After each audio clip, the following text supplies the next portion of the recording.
Okay, let's get started. As I said, my name is Suri Moon. I'm a professor of practice and co-director of the Global Health Center at the Graduate Institute of Geneva. I'm really delighted to have with me today Björn Kümmel, whom I will introduce to you in a little bit more detail in just a moment.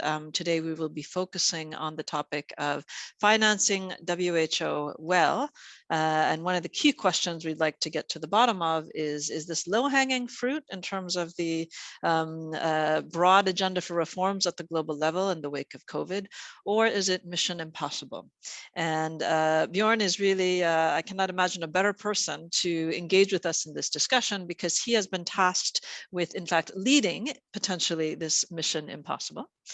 Let me give you a few details about how we'll be proceeding today.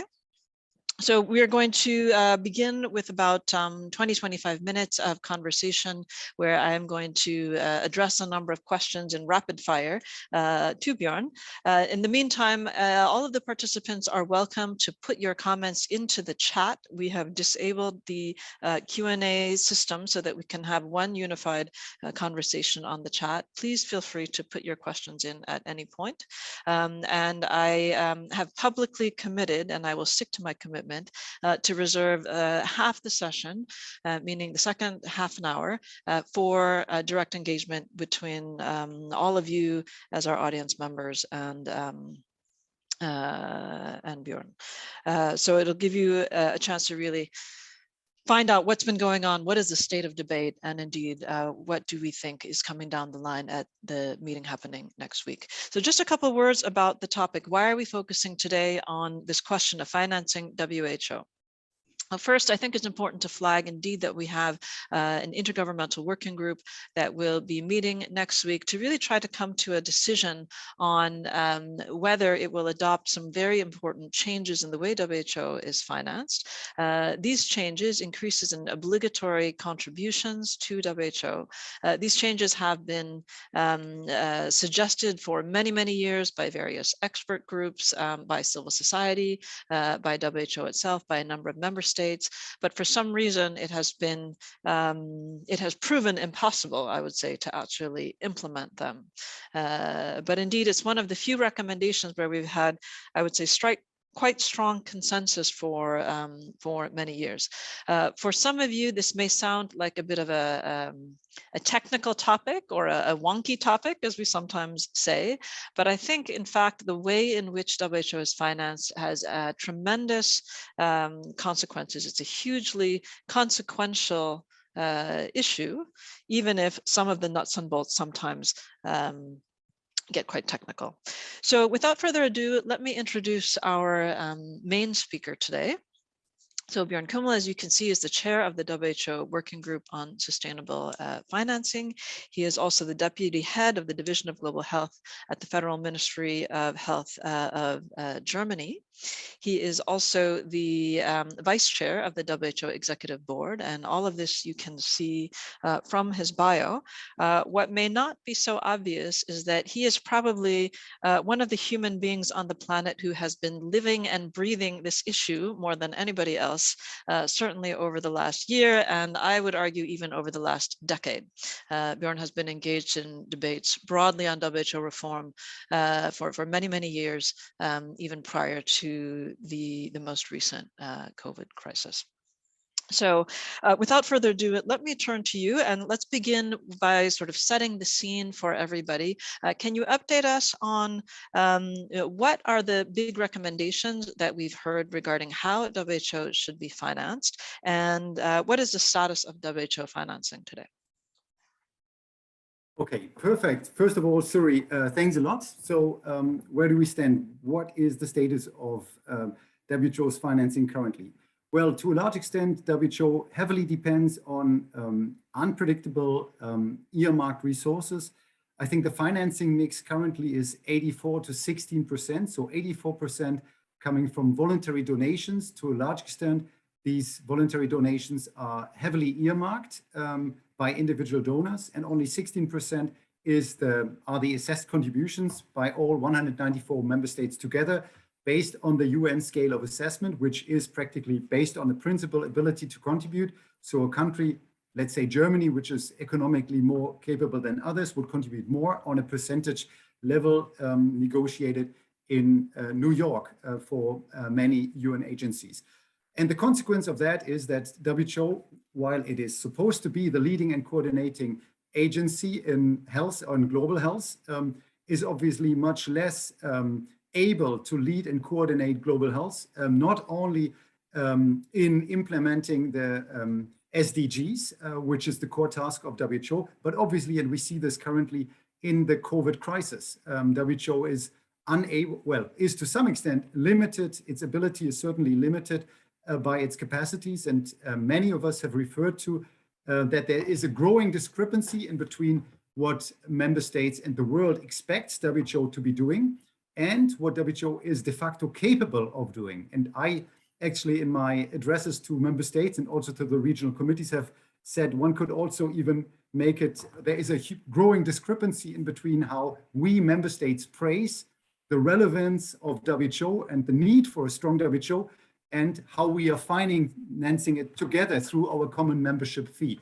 which are the assessed contributions. And just to give you an indication, the entirety of the assessed contributions that all member states together provide in 2 years is less than 1 billion. So per year, it's less than 500 million, 194 member states altogether. The entirety of the program budget is roughly 6 billion, and the core mandate of WHO is roughly 4 billion, but always in 2 years' time. Thanks very much. This is a terrific snapshot of sort of the current situation. Give us just a reminder of what a number of the review panels, we've had a whole slew of international review panels looking at what went wrong in the COVID-19 pandemic broadly, not only looking at WHO, obviously, but what were the recommendations that have come out of this constant, steady drumbeat of expert review panels that we had earlier this year? I think it's important to notice that obviously we have a lot of review panels now due to COVID, but we had them also after the Ebola crisis and even before. And it's interesting to note that the recommendation haven't changed. They are exactly the same. The only thing that apparently didn't happen in between is that we implemented those lessons to be learned. That does not only refer to WHO's financing, obviously also beyond, but in particular, it obviously is relevant for WHO's financing. Now, there are a number of independent expert bodies that advise WHO and WHO's member state throughout the Ebola lessons learned, but also generally speaking, even beyond. And they've all, or many of them have participated in the working group. I invited them in order to provide us with their recommendations. And I will be inviting them next week, Monday, Tuesday, Wednesday. So practically at the opening, I have invited them, and I will go through the list in order to clarify with us what their expectation with regards to the outcome of the working group will be. So this is the IPPPR, so the Independent Panel for Pandemic Preparedness and Response, under the leadership of the two well-known Sirleaf and Clark. It is the Global Preparedness Monitoring Board. It's the Independent Expert Oversight Advisory Committee. It's the Independent Oversight Advisory Committee for the Health Emergency Program, and the G20 high-level independent panel that advises the G20. And well done. Apart from those, yeah, I wrote them down before in order not to mix them up, but all of them shared, and we will see what they will be telling us on Monday, but all of them shared the view that, in my words, WHO's financing is fundamentally rotten. Practically, it's not possible to come with piecemeal reforms, but we need to change the way substantively how WHO is financed. What the IPPPR recommends, and that was then echoed also by the GPMB, but also by the G20 high-level independent panel and the others, is that WHO member states should pay, that the base segment, which is the core mandate of WHO, should be funded by 2/3 of assessed contributions, so 66%, and that the remaining part should be financed through a replenishment model that we already know is useful and is well working at the Global Fund and Gavi and the World Bank. So this is practically their key recommendation, plus that the entirety of the base segment should be financed in a fully flexible manner. There are two challenges that WHO currently has with the voluntary contributions. First is they are to a large extent earmarked. So individual donors decide what the funding should be used for. So the donor could, for example, say the funding should be used only in Switzerland and implemented by an officer who's called Björn Kümmel to do something very specific, and not what WHO, the entirety of WHO, 194 member states have approved in the program budget. So that is one tricky part. But the other tricky part, which I think is often forgotten, is that the voluntary contributions often come in highly unpredictable. So WHO has a 2-year budget cycle, and often money comes in in the second year and potentially even in the second half of the second year. And then WHO is expected to implement this in a short period of time, because often those the finances comes in from national budgets, and the national budgets need to be implemented until the end of the year, which doesn't make any sense, because at that stage, WHO had planned already lots of actions before and was unable to implement them, and then needs to rush. Yes, so it's completely highly unpredictable. Plus, there's obviously also the other challenge, risks regarding high dependency on a very limited number of donors. The large volume of voluntary contributions is only provided by a very few number of, donors. How many? Yes, I think roughly the top 18 to 20 donors provide on a voluntary basis, roughly 90% of what is being implemented. We member states, we are always very proud to say WHO is a member state owned and member state driven organization. Well, that is true to 16% of what WHO does. The rest is owned and driven by individual donors. And that is, I think, what we need to realize. This whole exercise, the working group, to me is, and I hope also to many of the colleagues, is a learning exercise. It opens our eyes to something that we've pushed away because it's not comfortable for us, because in the end, it means that all of us need to invest more in order to make it our organization again, and to align practically the political will with finances. I want to come back to some of the numbers in just a minute, but for now, I'd like to ask a question about this question of this issue of WHO ownership. Now, the picture that you've just described is a lot of consensus among the expert review panels. For many, many years, this call to increase the reliable funding of WHO by its member states.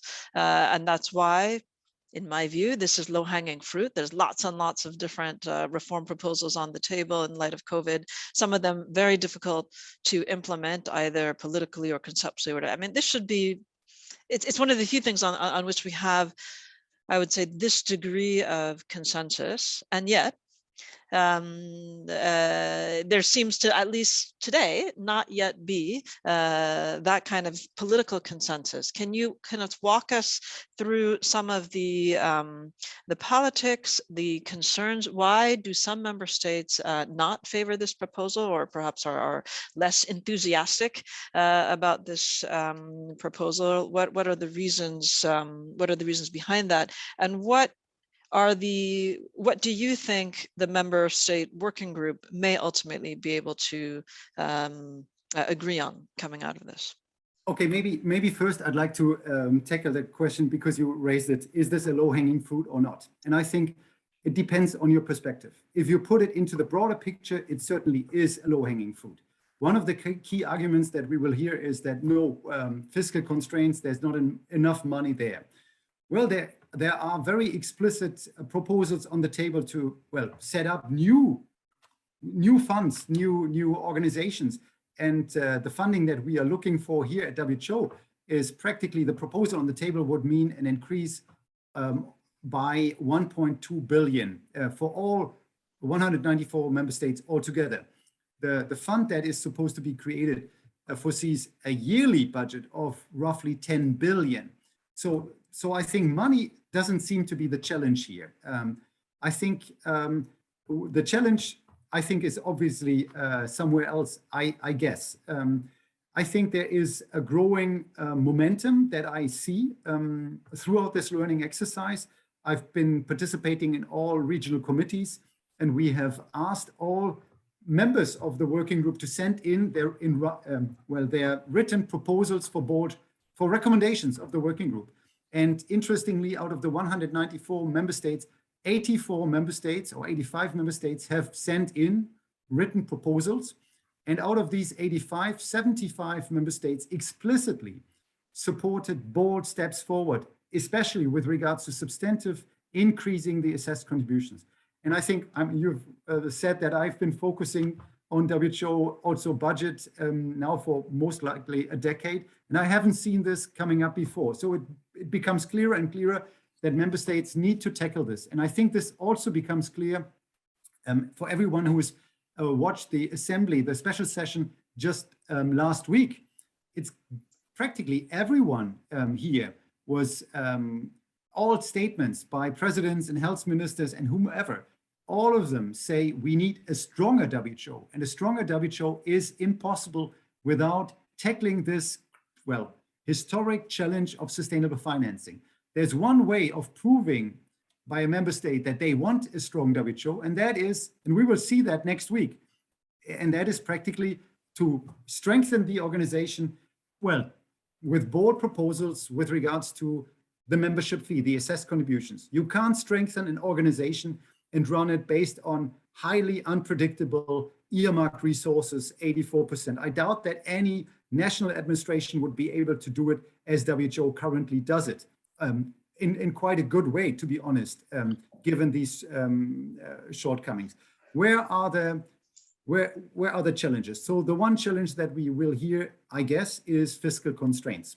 And that is true. I mean, we are experiencing a global crisis, and we are all hit by fiscal constraints. That certainly is a valid argument. But that is not to say that an investment in WHO is a bad investment. It's a very good investment, given the fact that much of the crisis we are finding ourselves in now potentially could have been avoided by a stronger WHO. And all experts share the view that this is not the last crisis. This is not the last global health crisis. We don't know when, but it could potentially strike already next week. So we better make sure we set up a system that really helps us to prevent crises that we are finding ourselves in, well, since the last 2 years, I guess. So fiscal constraints, true. The proposal that is on the table, which was drafted by the Bureau, so my vice chairs and myself, based on the input that we received by 85 countries. So we did nothing else, but we assembled all this input and we put it together, we discussed it, and we clarified that obviously fiscal constraints now, and this is why we didn't consciously, we moved away from the even bolder and more ambitious proposal by the IPPPR to start straight away, to increase to 66%. Our proposal foresees increase to 50%.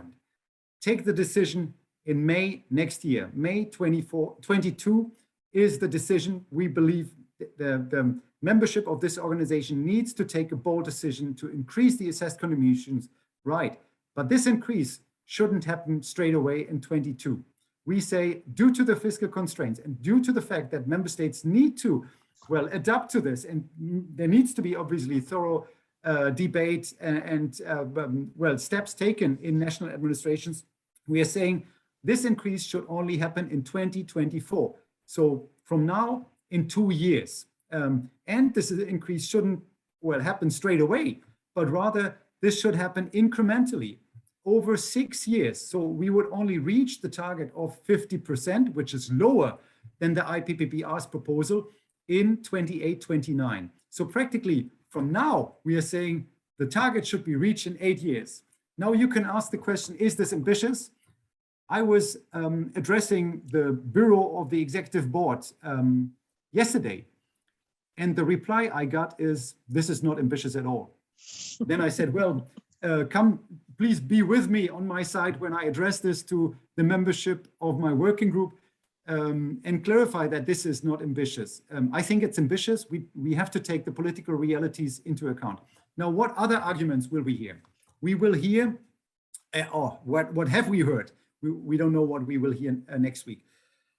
There's always in the past been this argument, okay, AC increase, we can discuss it and consider it, but only if WHO is more effective, if it's more transparent, if it's better governed, and if there are better accountability mechanisms in place. Only then we can discuss. If all this has happened, then only then we can discuss an AC increase. And I say crystal clear, and I think we will also hear that message from the different panels. We would be biting our tails. There is nothing else. The one way that really creates inefficiencies in the WHO is the way we are financing this organization. WHO has to deal with more than 2,000 awards, different reporting requirements, and the day-to-day work of, well, people with the best health expertise is trying to raise funds for their units on a day-to-day basis. And I think we will learn this also next week. We have created different power silos within the Secretariat due to individual donor relations over the past years, which provides, practically limits the power of the DG to do what he is supposed to do and asked to do by the governing bodies. This is highly inefficient. And the Independent Expert Oversight Advisory Committee has already said, if you really want to tackle inefficiencies in this organization, change the way we are financing this organization. The same applies to accountability, transparency, and governance. They are clearly interlinked to the way we are financing this organization. And to me, and you will see it in the recommendations, this is exactly why I doubt that an AC increase is possible unless at the same time we are tackling these governance reforms. Yes, that's absolutely true. And this is why the working group or why the Bureau in its zero draft of the recommendation proposes that we should go ahead with heavy governance reforms. This needs to happen now while we are approving a substantive AC increase. So that's another argument. You've raised the fiscal concerns and said, well, we'll implement this over the next 5 or 6 years. You've raised the efficiency concerns, and you've told us these will be implemented side by side with assessed contributions.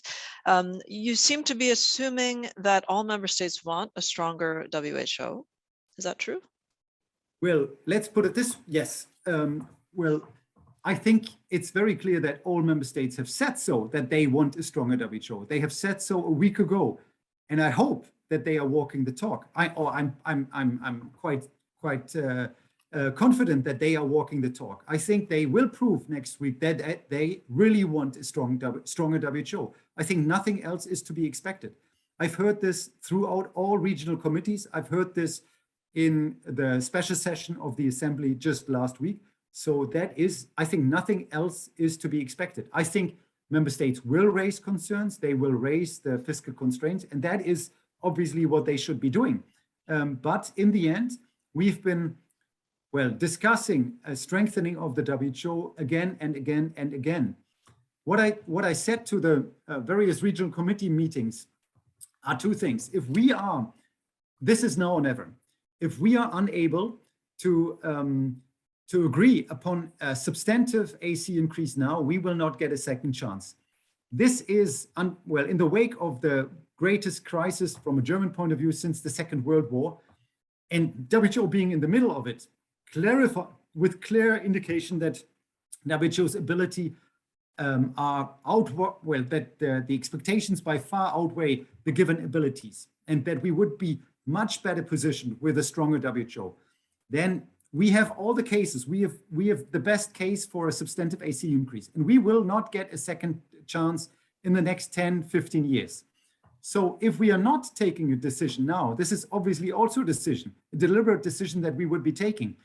And I've tried to clarify that with all the 194 member states, namely that we would keep WHO vulnerable. And not only that, I think we would potentially limit WHO's ability to really steer and coordinate global health. The WHO is the forum of 194 member states. They all sit there together with the same rights, voting rights, with the same power.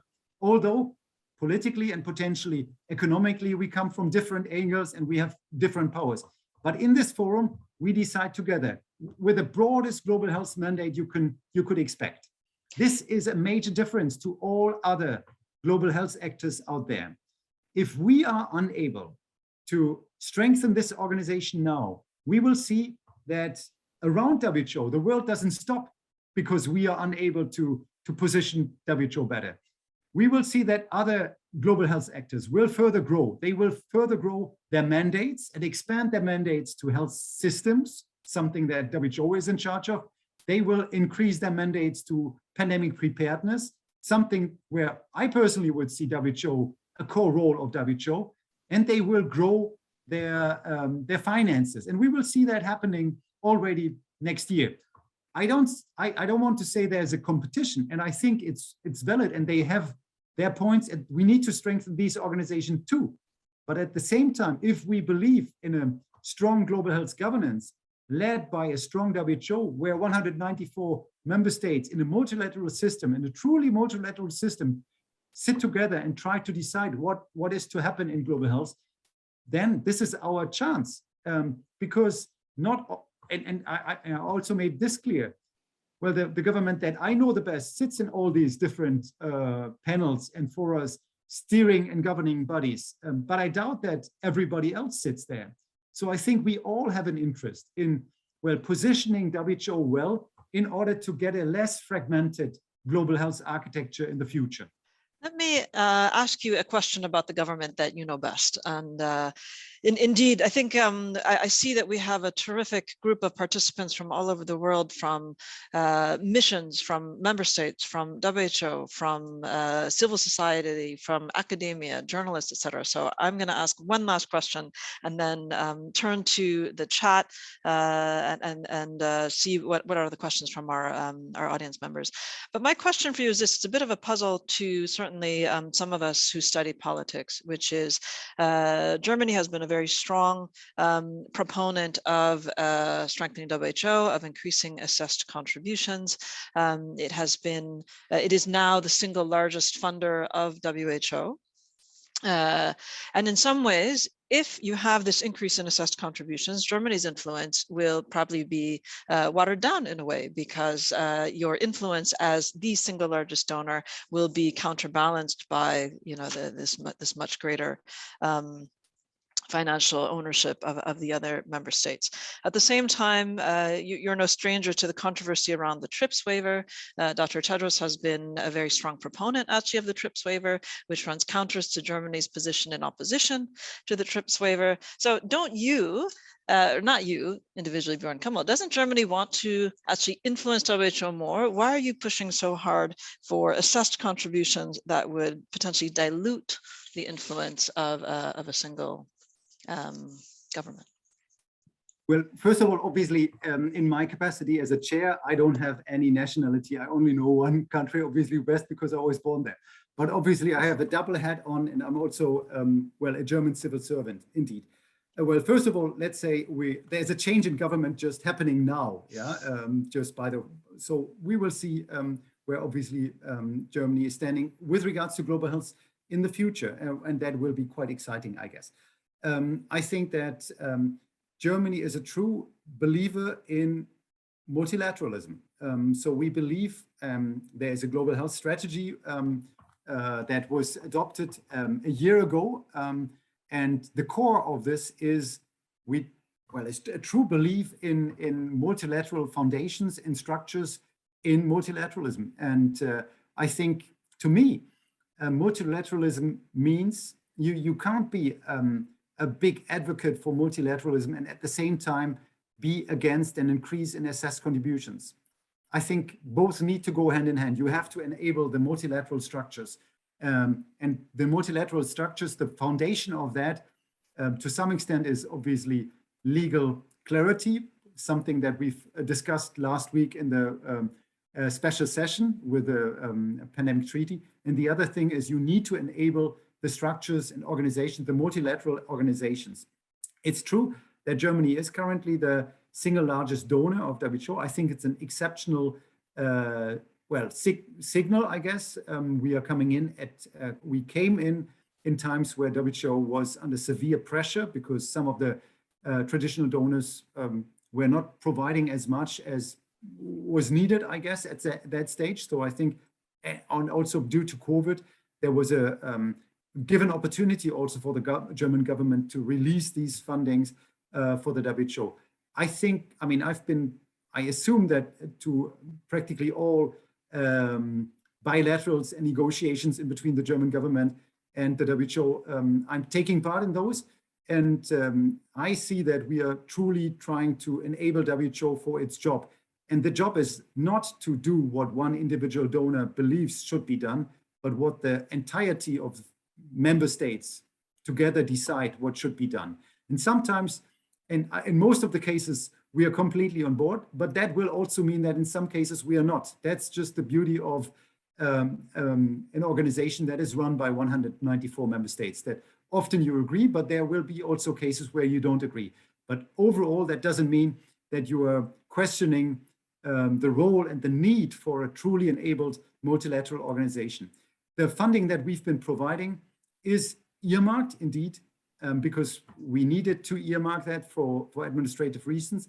But the way we've been doing it is on such a high level that practically the Secretariat has all the leeway they need in order to implement the goals that were approved by the 194 member states in the program budget. So the WHO often mentions WHO as one of the, Germany as one of the, well, best in class with regards to how we are providing the funding, despite the fact that it's still earmarked. Thanks very much. We have a lot of questions coming in on the chat. You can take a look at them if you'd like, but I'll pull out a few themes that I see cutting across some of the questions. So we have a question, for example, about alternatives to assessed contributions. Should there be some kind of tax, particularly in the case of a pandemic? Are there other ways to ensure the independence of the organization? So we have a couple people proposing some kind of tax, a tax implemented by coalitions of the willing, where you may not need to get, for example, all 194 member states. Okay, indeed, Suri, and I was unable to come in with all the arguments against a bold AC increase. You stopped me there, I think, while I was trying to come up with all the arguments that could be brought up. And one argument is, yes, we didn't explore, there are other options out there. Innovative financing is one, the other is broadening the donor base, another one would be increase the program support costs. So let's look at them. Let's start with broadening the donor base. I've heard that now throughout the last 10 years, and member states love that. Member states love that there is someone out there, we don't know who it is, but he will pay for what we decided should happen. I think that doesn't make much sense. It doesn't make much sense because the one who decides should at least contribute substantively to making his or her will be implemented. And obviously, there is nobody out there waiting to fund WHO. If there was someone out there, then why isn't he here already? Yeah, this is, I think, a naive call and it dilutes away the responsibility of member states to fund their own organization. The second one is innovative financing. Yes, great, come with a concrete proposal. But also some member states have raised it. Yes, let's do innovative financing. Yeah, but if there is no concrete proposal that has a consensus, that reaches a consensus, then I can't recommend anything. No, I think, I mean, I have to look at all the 85 contributions, but I think there was not a strong call for innovative financing. Although I would say what we are recommending in our zero draft is we are following the proposal of the IPPPR, namely to explore a replenishment model. And I think there is great merit in this. Why? Because a replenishment model is more transparent than the bilateral, intransparent way WHO is being financed currently through donors. And secondly, because replenishments provide long-term funding. Currently, most of the voluntary contributions are non-long-term. And third, at least at Gavi and the Global Fund, and partly also with the World Bank, most of the funding that is coming in through a replenishment is flexible. Most of that, not the entirety, but most of that. So it would ease WHO's problems. That is, to me, innovative. What about the program support cost? That was also one member state raised that we should explore more program support costs. Indeed, but for those who've been doing WHO financing as long as I've done that, they would know that in 2013, we've already done that. We've looked at increasing the program support cost, and we've looked at the challenge there. And all independent panels told us, yes, you can try to adapt it, but this will not be a game changer. This will not change fundamentally the way we are financing WHO, but which needs to obviously change. Obviously, all individual donors could already now provide more program support costs, but they are not doing that. But that will not change the financing. I think what I'm saying in the working group is it's us together, us 194 member states, saying that the program budget is our priority, our common priority. And then to say, yes, great, we've ordered this 5-dish menu, but we are only paying for the salad. Someone else should pay for it. That doesn't make much sense to me. Yeah. And then afterwards complain that the main dish was not as delicious as we ordered it, although we didn't pay for it. It doesn't make any sense to me. So either the members, well, I think the member states need to walk the talk. They need to align their rhetorics with their financial commitments. This is what we need. I think you said just a few minutes ago that those who decide should pay, or at least pay for part of the organization, and it's impractical the other way around. And some people have commented that those who pay are often the ones who actually decide whether or not that's the formal governance channel, meaning that a number of the governments and non-state actors who fund WHO ultimately have quite strong influence in what the organization does. And so we've had a couple of proposals from the audience regarding should there be a cap or a limit or even a ban on private financial contributions to WHO? Should it be, in fact, a purely intergovernmentally financed entity? What would that imply? I think it's interesting. I think that's well, as I mentioned, this is a learning exercise also to me. And I'm learning more and more while in this overall process. So there is a notion out there that WHO's core mandate is influenced by non-state actors. And that's wrong. That's just not, that's not the reality. The reality is, if we're looking at the core mandate of WHO, then the core donors, individual donors, are member states. Obviously, there's one foundation that provides quite substantively, but I think it's not among the top 5 donors with regards to the core mandate, because what that foundation provides is, to a large extent, a specific program, the polio program, that is not within the core mandate of WHO. So no, that is not a huge issue. I think the entirety of all voluntary contributions together from non-member states are roughly 200 million, but out of an overall base segment of 4 billion. So that's comparably low. Plus, I think something that everybody needs to realize, some of the key donors of this organization, also for the core mandate, are other international organizations such as Gavi, the Global Fund, UNDP, etc. And it's interesting to have a proper look at how they are financing the WHO, namely through highly earmarked resources.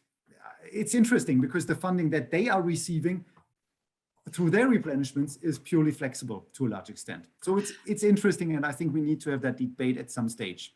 So let me just make sure I've got you right. Are you saying that for the a replenishment you think would lead to more flexible funding, actually, that it would be untied? Yes.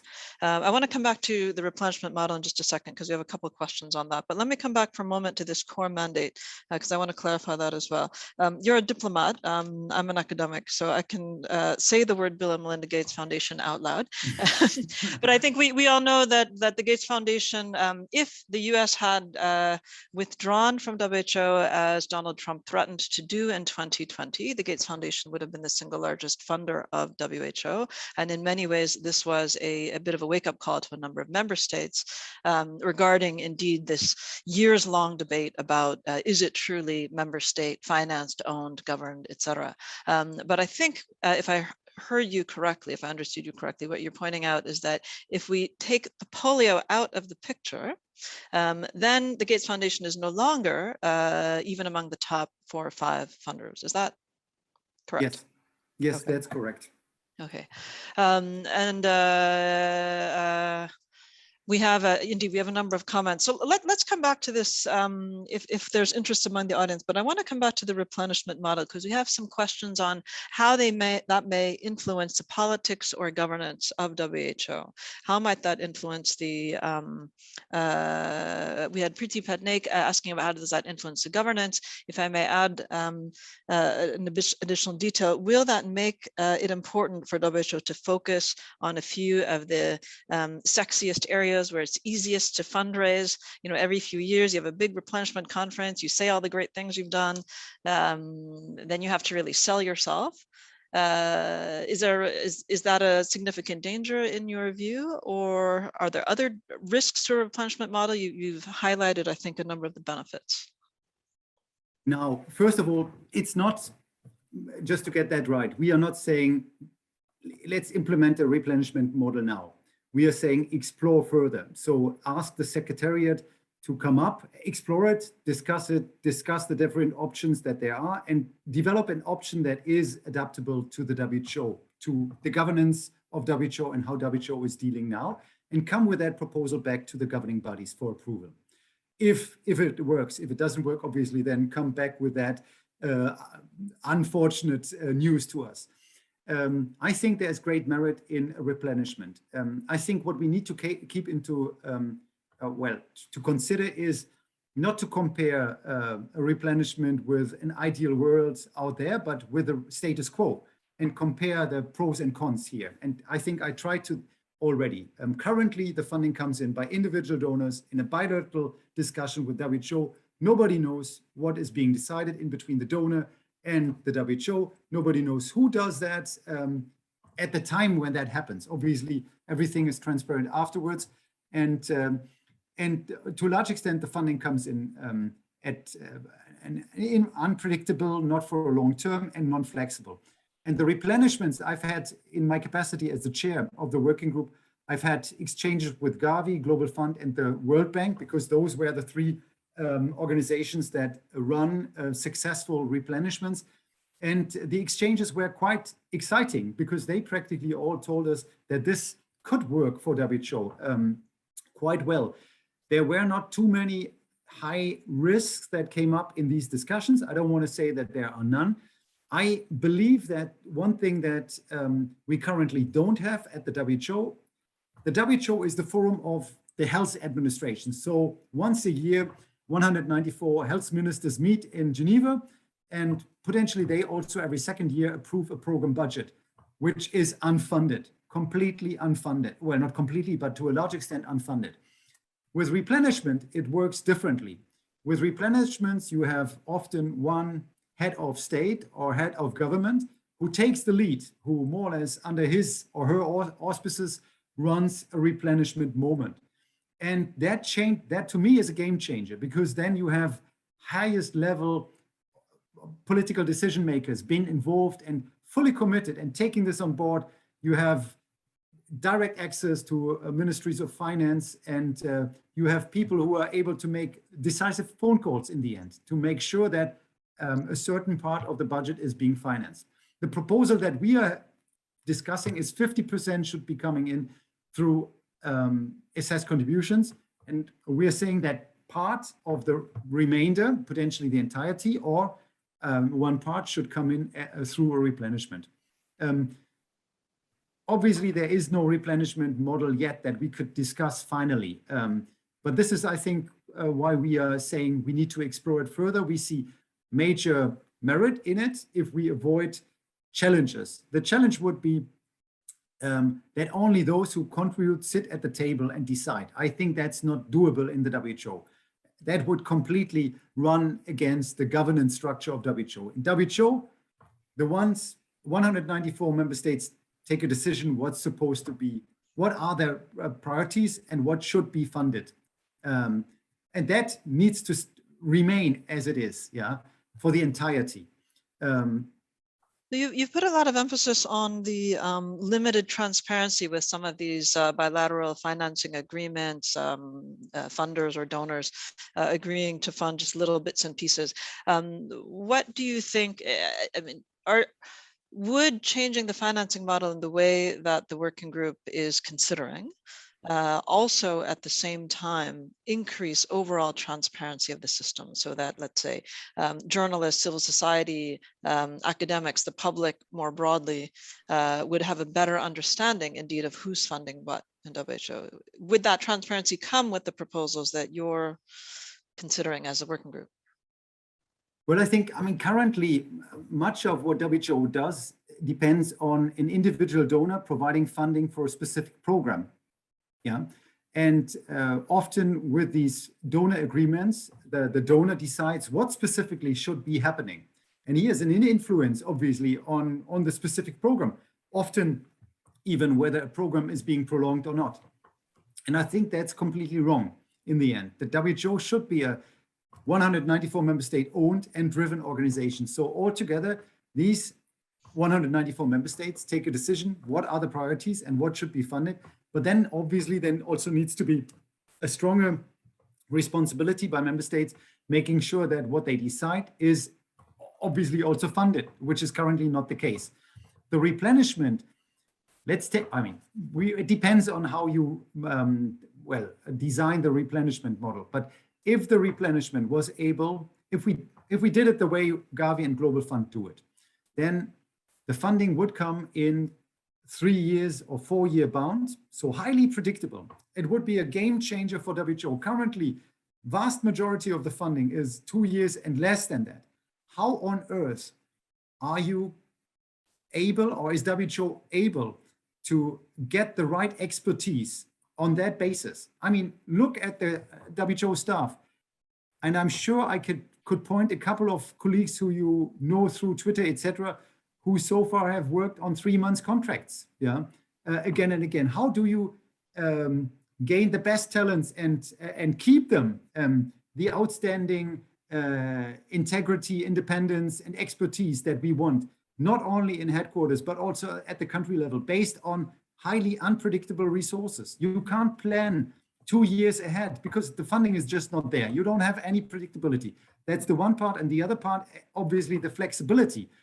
Gavi and Global Fund and the World Bank, they have been successful in setting up a model where they are achieving almost full flexibility of the resources that comes in. Yeah, but maybe because we are looking at next week, I doubt that the member states will have too much trouble with exploring a replenishment model. Why? Because obviously that leaves the tougher ask is the AC increase. And in some ways we can, I think, understand why Gavi or the Global Fund may have more flexible funding, in the sense that they have quite narrow foci. Their missions are much narrower compared to WHO, for example. And at the same time, these organizations are not norm-setting organizations, and everybody recognizes WHO's important role in this area, which is not only about technical expertise, as you've highlighted. It's important to get the best experts in the world, but it's also that some of these norms can be quite powerful in terms of changing national policies, in terms of shaping markets, in terms of regulating industries, in terms of, in some cases, embarrassing countries who are WHO's own member states, or going against what countries want. And I think this comes back to an earlier question. If not every member state is as passionate as you are about having a strong, independent WHO, does that undermine the ability to get agreement on the assessed contributions? And do you actually need every single member state to be on board in order to move the needle on this? Yes, we need every 194 member states to be on board. Absolutely, yes. And I think, well, I'm confident that the outcome of this process will be successful. I doubt that we will let this go forever. Yeah, I think that member states have an interest to strengthen the organization where they are part of the governance structure. There is, well, it's, for example, I mean, we will see next week, but I think we will make the case that this is now showtime for showing that we want a stronger WHO. We can't postpone discussions by saying, no, first transparency, first efficiency, first accountability, first whatever. First look at broadening the donor base, first explore innovative financing, first etc., etc. I think now we need to walk the talk. Yeah, we can't go on saying on Monday, Tuesday, Wednesday last week we need a stronger WTO, and 2 weeks later we hide away and say no. Maybe it was someone else saying that. No, we need to walk the talk. We need to be consequent. We need to, if we want to strengthen this organization, hey, we have a chance now. And it's, I think, using your words, it's a low-hanging fruit. It's 1.3 billion, sounds much, but it's in 2 years for 194 member states. Yesterday, a big German magazine published an interesting article, and I'm sure everybody is aware of this, that there's one sector that, well, increased its sales throughout the pandemic, which is the military sector. And just the 100 top military companies together had sales in 2020, I think, of 531 billion in that year. So, and interestingly, obviously, that does not only refer to a limited number of WTO member states, but I assume that potentially that's throughout the entire world, unfortunately. So money doesn't seem to be the challenge here. I think it's a question of political will. But I'm sure member states will walk the talk. I heard them loud and clear last week, and I'm quite confident that we will get there. Potentially not already at the working group next week. The working group is a working group of experts in the end. It's supposed to bring up a recommendation to enable WTO to fulfill its job. The working group is not the final consent of member states. I don't expect 194 member states to come with a final position from their finance ministries to let this go. No, we need further discussions to happen. But I hope that this ambition is not watered down now, because if we do it now, I doubt that we will get a second chance. Can you give us just a quick run through of the next steps? Because we have the working group meeting next week. We have the executive board in January. We have the assembly in May. What is really crucial to get next week? What does that mean then for the next couple of steps coming down the road? And then I'll try to squeeze in one last question after that before we wrap up for the hour. Now, from my point of view, I think we need to build upon this growing momentum next week. I think that we need to send out, the working group needs to send out bold steps, recommend to the board bold steps. What the working group, what we are not discussing currently is a decision that the EB needs to take. We deliberately refrain from framing such a decision because, first of all, nobody said that the bureau should draft something like that.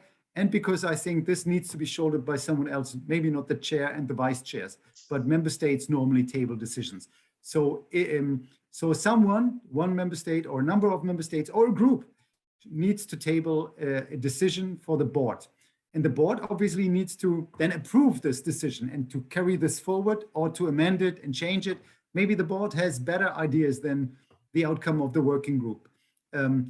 If the board, let's say the working group agrees on these recommendations, then this would go in a report to the EB. The EB, potentially there is a number of member states tabling a decision to take this forward. And then the recommendation, at least with regards to the AC increase and the replenishment, would be that the assembly in May next year, so in May 22, would take the definite decision that the assessed contributions would grow up to 50% up to the year 28-29, which is, again, 8 years from now, we would reach the target. 8 years from now, very ambitious. But that increase would only happen in 2 years from now, over 6 years. Now, is that a low-hanging fruit or is this mission impossible? We will see. To me, it's at least not very high-hanging. Thanks very much. I also want to just call everyone's attention to the chat where we have a number of terrific resources, comments, ideas, and perhaps one last question. I'll ask you to answer it and then offer any closing remarks to our audience. And this comes from my colleague, Gianluca Berci. So I have to take his question, which is, this has been a trend, weakening UN organizations, trying to control them more tightly. This is something that's been happening for decades. Why should this change now? Is WHO any different? And if so, what makes WHO different? Yes, my friend Gianluca poses the right question, because indeed that's one argument against an increase now at the WHO. Some potentially a member state could say, well, we have the policy, the overall policy for the UN, zero nominal growth, no increases at all with regards to ASA's contributions. Why should we open the box of the Pandora now? And that's a fair argument based on principles, ignoring that we are currently, since last 2 years, finding ourselves in, well, practically lockdowns and the greatest global crisis since the Second World War. And interestingly, by just coincidence, it's the WHO in the midst of this and in its clarity, becoming clearer and clearer that the capacities of WHO need to be strengthened in order to avoid a situation we are finding ourselves in now. Indeed, I don't want to argue against other UN agencies asking for an increase. But my task in this working group is to look at the current crisis and learn and implement the lessons learned from the current crisis to make WHO stronger for the future. And I truly believe that this needs to happen. We need to increase the ACs. This is not huge. This is certainly doable. For all member states, I mean, if the report, the zero draft is online on the WHO website, the governing body's website, and we have calculated all the needed steps per year, starting from 24 up to 29, how much it would cost in addition for each country. And you will see this. I mean, I'm not in charge of all taxpayers of this world, but this is doable. If this investment gave us the slightest chance to avoid a crisis we are finding ourselves in now, it would be the best investment ever, ever, ever, ever. Thank you. I'm not sure if you want to make any further closing remarks because it's hard to top to top that. 30 seconds. I think one failure that I have to admit on my side is that I think we haven't been good in reaching out to, well, the broader global health community. And this is why I'm so glad that this happens now, now with the Graduate Institute.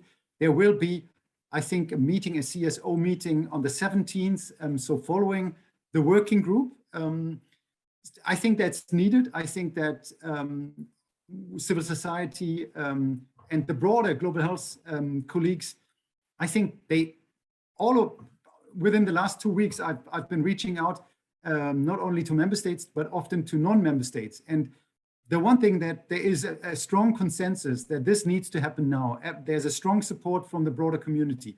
But I think that you also can make a difference in addressing this to your governments, yeah, and making, well, supporting them taking the right decision next week. Thank you so much. That's it's been a terrific hour spent with you, Björn. I think you really helped many of us to understand better what's going on, what's at stake. And if I can summarize, I would say certainly next week's working group meeting, really, really critical to show us indeed whether member states are willing to walk the talk the walk the talk.